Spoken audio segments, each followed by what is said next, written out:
সে বলবে আল্লাহ তোমার জান্নাতটা তুমি কত সুন্দর করে বানিয়েছো, আমি একটা নজর শুধু দেখতে চাই। জান্নাতের দরজার সামনে নিয়ে যদি আমারে বসিয়ে রাখো, দ্যাটস ইনাফ। আল্লাহ বললেন তুই না ওয়াদা করেছিস। সে বলবে আল্লাহ আমারে হতভাগা বানাইয়া তোমার কি লাভ? সুবহানাল্লাহ পড়ে। আমারে তুমি হতভাগা বানিও না। আল্লাহ বলে ঠিক আছে, আবার সিগনেচার কর যে জান্নাতের দরজার সামনে বসিয়ে দিলে আর কিছু চাবি না। সে সিগনেচার করে বলে আমি চাবো না। আল্লাহ বললেন জিব্রাইল বেচারারে ধরে জান্নাতের গেটের সামনে বসায় দে। এবার জান্নাতের গেটের সামনে বসে বসে জান্নাতের সৌন্দর্য দেখা শুরু করবে। সুবহানাল্লাহ।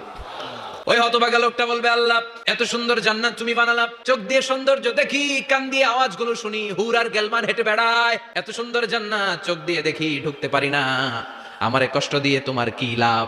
ও আল্লাহ আমারে তুমি মাফ করে দাও, জান্নাতের চিপার মধ্যে এক কর্নারে তুমি একটু আমারে জায়গা করে দাও। আল্লাহ বলবেন ওয়াই হাক ইবনা আদম, তোর ধ্বংস হোক হে আদম জাত, মা আগদারাকা, তোর চেয়ে বড় গাদ্দার আমি আমার সৃষ্টিকুলে কাউরে দেখি নাই, কারণ তুই আমার সাথে চুক্তি করিস আর চুক্তি ভঙ্গ করিস। আল্লাহর রহমতের দরিয়ায় তখন জোশ খেলে যাবে, ওর আকুতি মিনতি চাহনি